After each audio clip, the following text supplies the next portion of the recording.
to cover something that's going to be quite prevalent for a lot of Canadians right now. We have, in total amount of debt we have in Canada is $1 trillion, about $998 billion. And of that, we have approximately, most banks, about 9 to 18% of their book is coming up for maturity. No big surprise, just under about a fifth, all right? So what does that mean? We're going to have a lot of clients that are going to be coming up for maturity. And what is that going to look like for some of them? Well, I wanted to walk through an example because it's going to look a little different than what it has potentially in the past. So, of course, I've got a handy dandy Excel sheet. Big thank you to Kyle on our team for preparing and putting this together. So what I wanted to do is outline to show what was the original scenario. So 5 years ago, bought a house for 500. Mortgage was somewhere, say, around this percentage. We found essentially how much was the average down payment and what would the mortgage look like. All right. Where were rates at 5 years ago? About 3 or lower. Again, we're being pretty conservative here and just trying to show on the rate side what that looked like as far as a monthly payment. All right.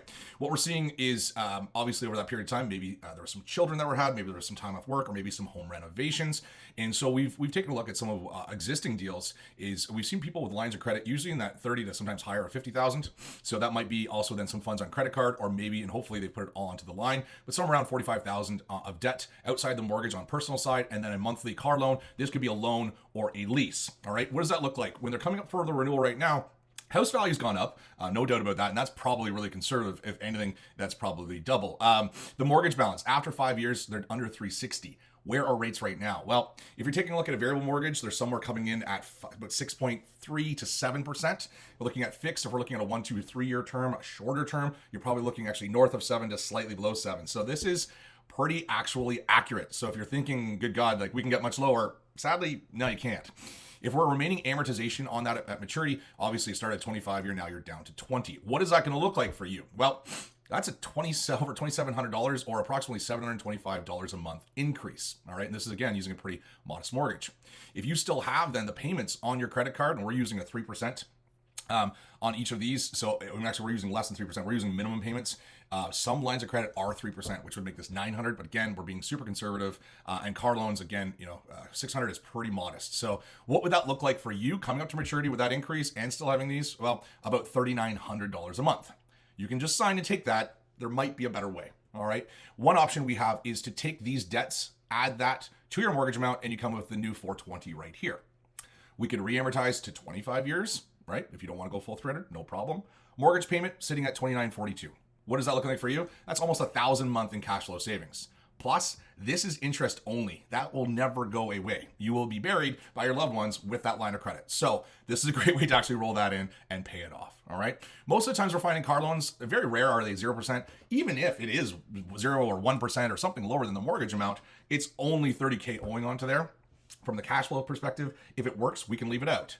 If it's ideal though, adding in $30,000 to your mortgage is still going to save a lot of cash flow on this, probably about half. All right, it's by adding it to your mortgage. What does that look like? So there's your monthly difference and difference over term. If you're saying and looking and saying, James, I've been excellent at managing my mortgage. I don't have any of these in my cash flow. I don't have any of these debts owing. Good for you. That's phenomenal. I applaud you. You get a gold star.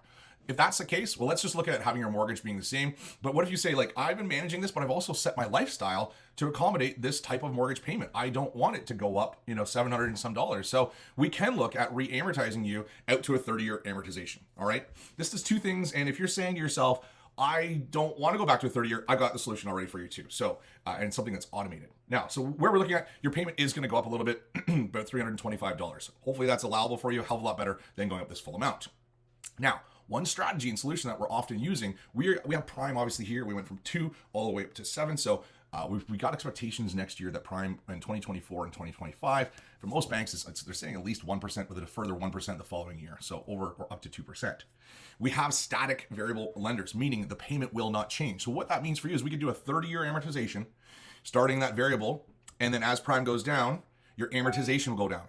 Your payment will remain the same, but then at maturity, you're going to be coming back up and closer to where your original amortization was. And it's automatic. Now, if you're someone that says, that's great, but I would rather actually, as Prime goes down, have my payment go down, we have lenders and solutions like that for you as well. This is a solution for those that are saying, I'm at a 20-year, I don't want to go back to a 30-year. No problem. We can take a look and just ride and use the upcoming decrease in Prime to automatically reset or readjust your amortization back down to previous levels. Hopefully this has been helpful for you. As always, happy to review a custom report like this for yourself or any clients. And please let me know any topics or common questions you're getting for future episodes. Have yourself a fantastic day. Ciao for now.